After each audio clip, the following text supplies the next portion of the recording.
Hello, Milwaukee Bucks fans. Welcome back to another episode of Bucks Latest presented by Fan Arch. As always, I'm your host, Dean Simon. And before we get into everything, please make sure to leave a like, leave a comment down below, and also subscribe. We are still very much on the road to 1,000 subscribers, but we might not be on that road long or much longer. We are really knocking on the door to that 1,000 subscriber number. We're about 993 the last time I checked. Thank you to everybody that has hit that big red button down below so far and joined in on this journey.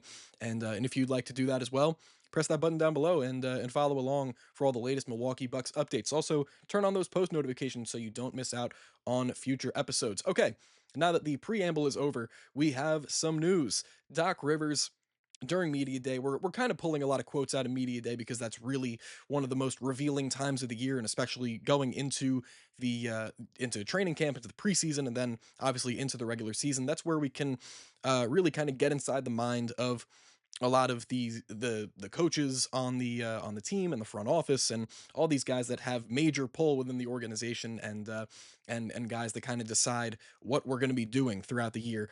And Doc Rivers has basically come out and confirmed that Kevin Porter Jr. will be the starting point guard for the Milwaukee Bucks in 2025-26. And we've more or less known this for the entirety of the offseason, or at least after KPJ signed back with the Bucks, that he would most likely take on that role. But there was, kind of a little bit of pushback with guys like Cole Anthony entering the fray. And what if Ryan Rollins has this meteoric rise throughout the year and kind of takes that spot on the mantle from KPJ? But we knew more or less entering the year that KPJ was going to be that guy. And Doc's words kind of didn't necessarily echo this point, but he basically said that KPJ is probably the best fit for the position at the moment, just because of his prior experience. That he started out as a high draft pick who, in the beginning of his career, he was given a lot of opportunity to just take a bunch of shots, and of course he did, and be able to distribute the ball and just have more of a handle on his team's offense. And then there were times where, as a member of the Clippers this past year, where he didn't play, didn't play as much, didn't get as much opportunity. So, and where he's been out of the league for a set number of time.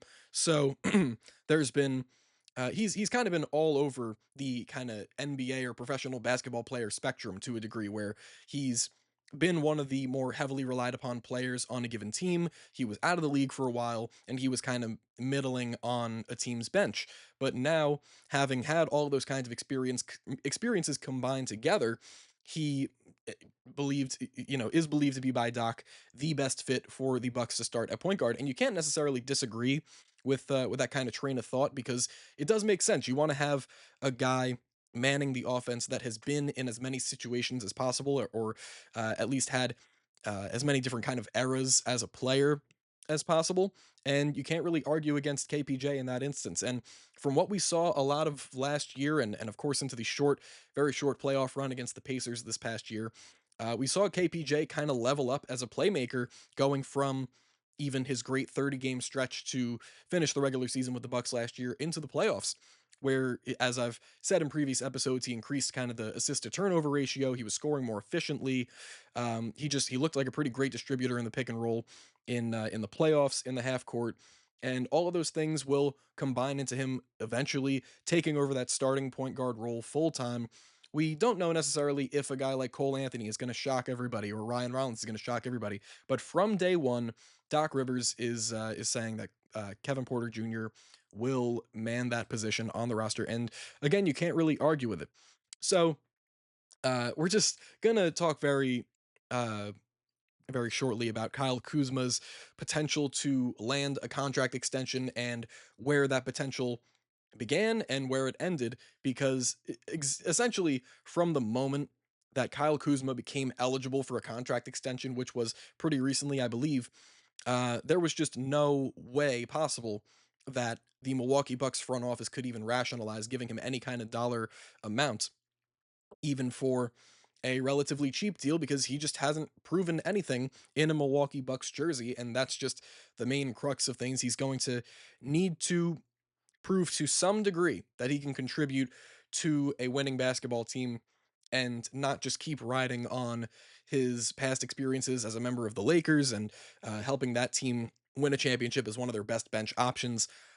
So The beginning and end of Kyle Kuzma extension talks just happened in the snap of a finger, and it doesn't really appear as though there's going to be any kind of traction with regard to these talks. So, but that is unless Kyle Kuzma comes into this year a little bit refreshed. He did kind of go through a different like spiral um, of different situations, ending up on the Washington Wizards still and playing half the year for a really awful Wizards team. Didn't really, he probably checked out like a quarter of the way into the season. Then he gets traded to the Bucks, and then maybe he kind of figures that it's hard to get out of that headspace where he really now has to, he goes from being one of the best players on the worst team in the NBA to a second or third, fourth best player on a team that's really expected to compete in the Eastern Conference. So you could understand how maybe that was kind of jarring for Kyle Kuzma, and especially going into the playoffs, where maybe throughout the entirety of the first half of the year he didn't expect to be sniffing the playoffs, and then all of a sudden he kind of had to ramp up and prepare for that kind of workload.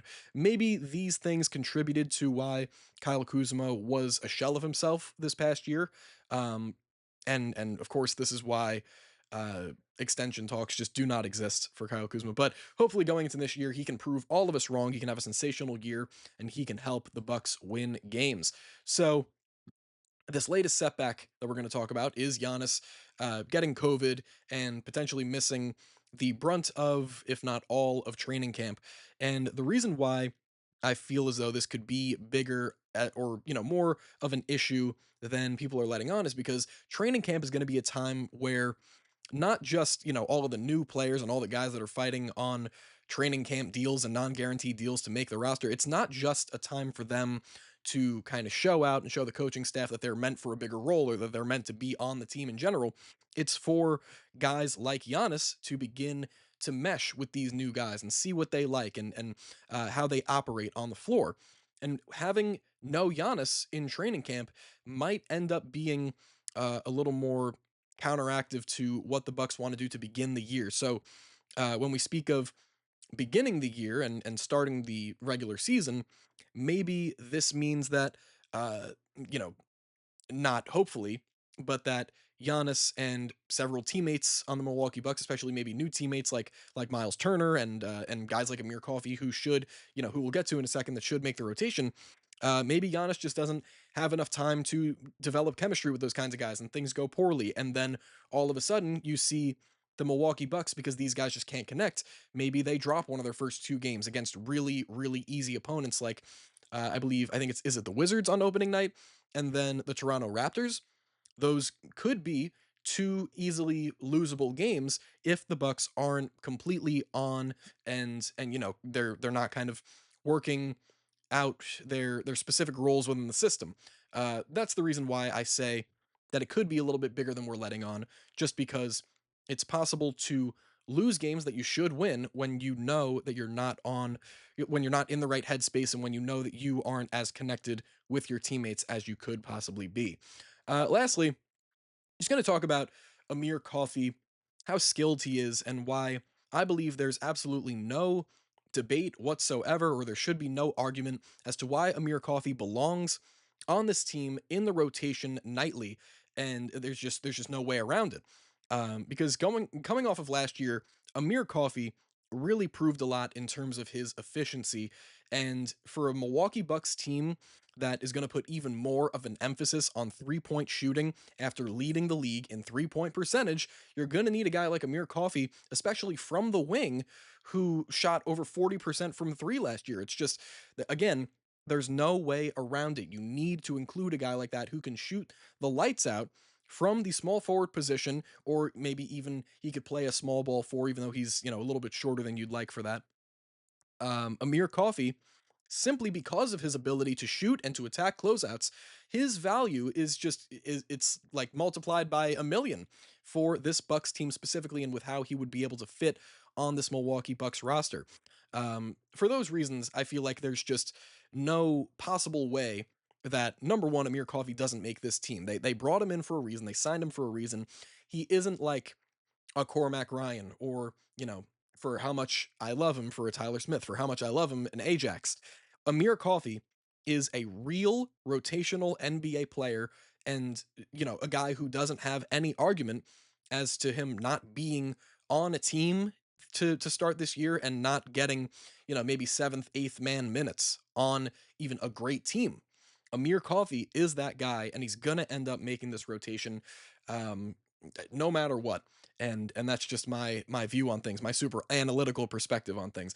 But anyways, that'll be it for me today. Thank you very much for tuning into another episode of Bucks Latest presented by FanArch. Again, I've been Dean Simon, and before you go, make sure to leave a like, leave a comment down below, tell me what you think, and turn on post notifications and subscribe. We are almost to that 1,000 subscriber threshold. What an awesome milestone that this would be, and I really appreciate all you guys out there supporting the channel. All right, I will see you guys in the next one. Go Bucks.